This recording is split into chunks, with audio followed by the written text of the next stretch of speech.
Today I want to talk about how to grow the African American middle class and to provide a new deal for Black America. That deal is grounded in three promises: safe communities, great education, and high-paying jobs. Every African American citizen in this country is entitled to a government that puts their jobs, wages, and security first. I'm asking today for the honor of your vote and the privilege to represent you as your president.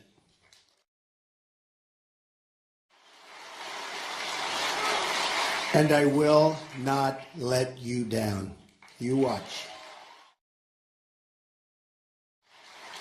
Here is the promise I make to you. Whether you vote for me or not, I will be your greatest champion. Our opponent represents the rigged system and the failed thinking of yesterday. Hillary Clinton's campaign offers only the depressing pessimism that says this is as good as it gets and it's never going to get better. She's been doing this for 30 years, and for 30 years it's only gotten worse. American politics is caught in a time loop. We keep electing the same people over and over and over. And they keep coming back to the African American community and the Hispanic community, and they keep talking about what they're going to do, and they don't do it, and then 4 years later, you see them again. And this is so important to me, what I'm saying today. I wanted a small group of very, very powerful, influential people from the African American community, and that's what I wanted to do. Enough with the rallies of 25 and 30,000 people. This was very important to me. And I just met with some of the finest people I've ever met backstage. We had a great meeting, and I just want to thank those people right now. They are phenomenal people, so I want to say thank you very much. I have a message for all of the doubters in Washington. America's future belongs to the dreamers, not the cynics and not the critics. And it's time to extend that dream to every African American citizen in this country. Yet too many African Americans have been left behind. Massive numbers have been left behind. 45% of African American children under the age of 6 live in poverty. 58% of African American youth are not currently employed. African Americans comprise roughly 13% of the population, yet make up 60% of murder victims under the age of 22. The conditions in our inner cities today are totally unacceptable, and we have to fix them. The Democrats have run our inner cities for 50, 60, 70 years or more, uninterrupted. They've run the school boards, the city councils, the mayor's office, and the congressional seats. Their policies have failed, and they failed miserably. This state has lost nearly half of its manufacturing jobs since Bill and Hillary's NAFTA. Think of it, half. Decimating the African American community and the African American middle class, decimated. These jobs went to Mexico and other places. Hillary wants to raise taxes very, very substantially on everybody and on business, and especially on small business, as high as 45%. Which will only drive more jobs out of your community, out of our country, and into other countries. One of the greatest betrayals has been the issue of immigration. Illegal immigration violates the civil rights of African Americans. That's what's been happening. No group has been more economically harmed by decades of illegal immigration than low-income African American workers. I will also propose tax holidays for inner-city investment, a new tax incentive to get foreign companies to relocate in blighted American neighborhoods, and they will do that. It will be worthwhile. It's called incentive. They will do it. I will further empower cities and states to seek a federal disaster designation for blighted communities in order to initiate the rebuilding of vital infrastructure, the demolition of abandoned properties, and the increased presence of law enforcement so we have safety in our community. We need that. I will also pursue financial reforms to make it easier for young African Americans to get credit to pursue their dreams in business and create jobs in their communities. It's going to be beautiful. Such talent.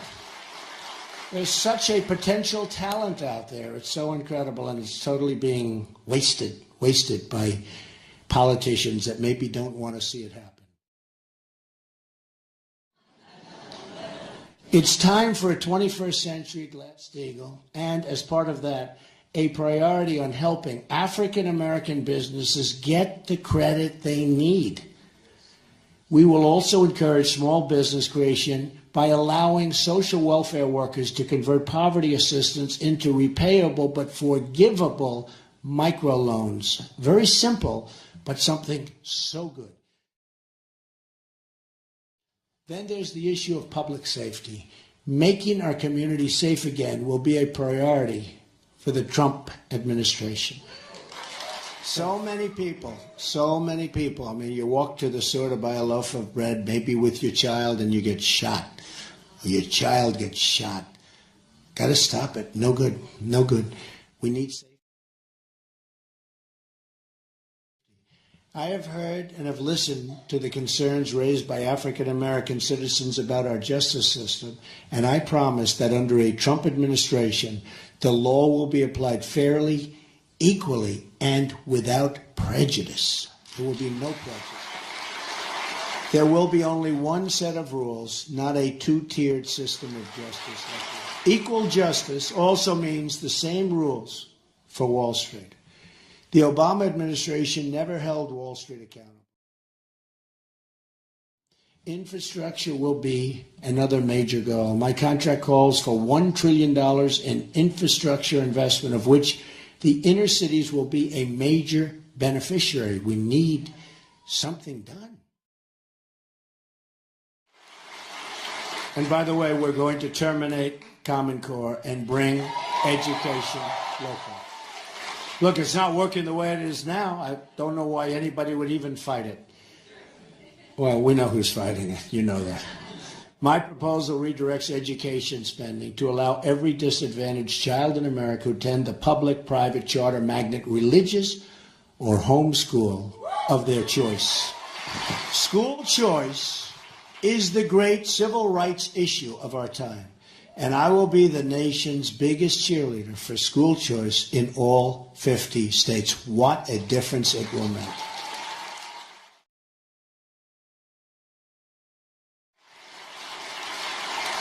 I will also be establishing a commission, which will include some of the tremendous people I met backstage today. Raise your hands. I mean, you people were thank you. So great. Some great ideas. To tackle the school-to-prison pipeline and to shut that pipeline down and to create, so important, and to create a new pathway that leads from a great education instead to a great job. That's what we want. It is. It's school to prison.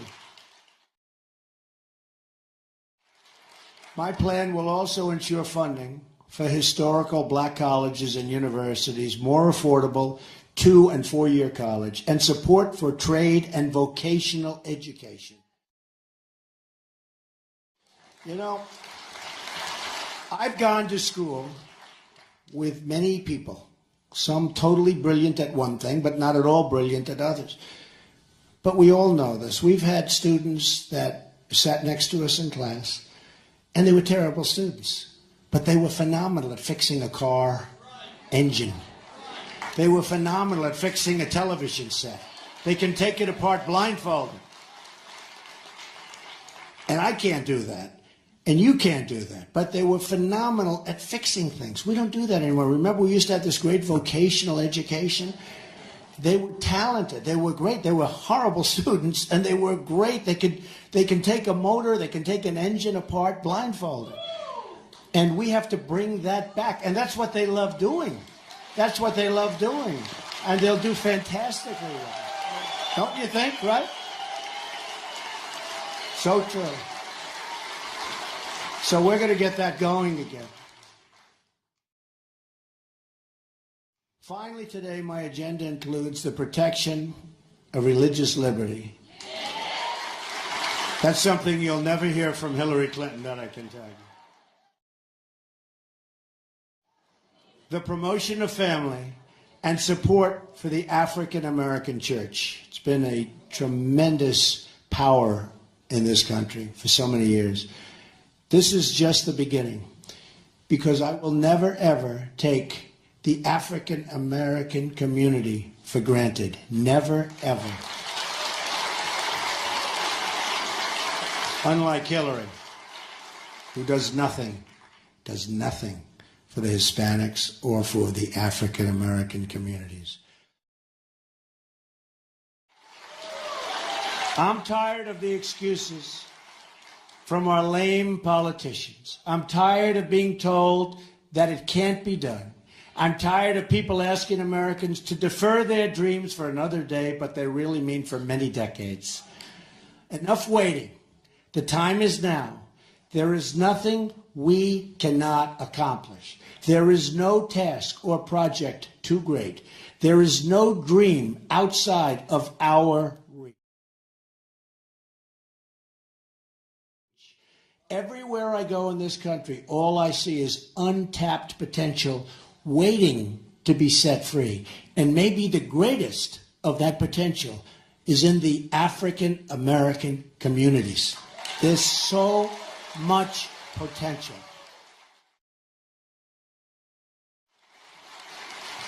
But we will never realize that potential if we continue putting our faith in a broken political system that has let us down time and time again. To believe not in our politicians, not in these people that got us there, but to believe in ourselves and the future of our country.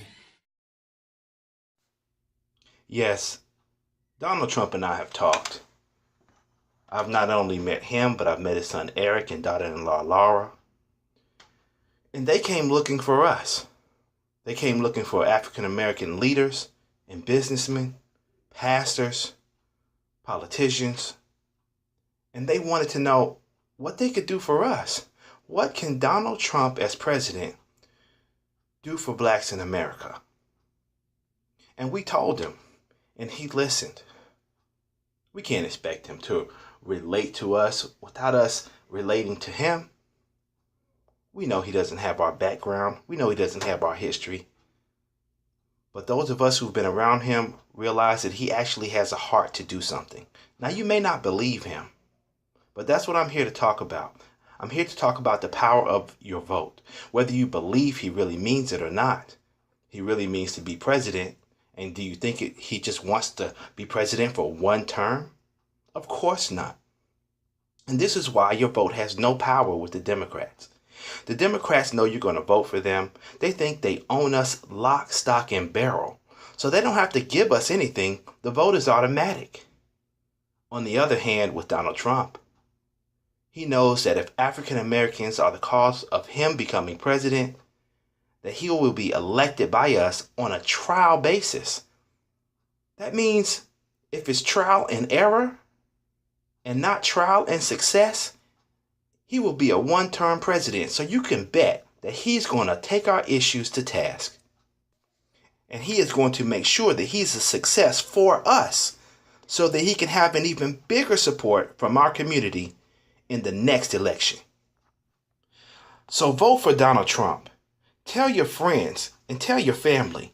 And I know they're going to give you backlash. And they're going to want to know, why in the world would you vote for Donald Trump? And you tell them, because my vote has power. Do it today.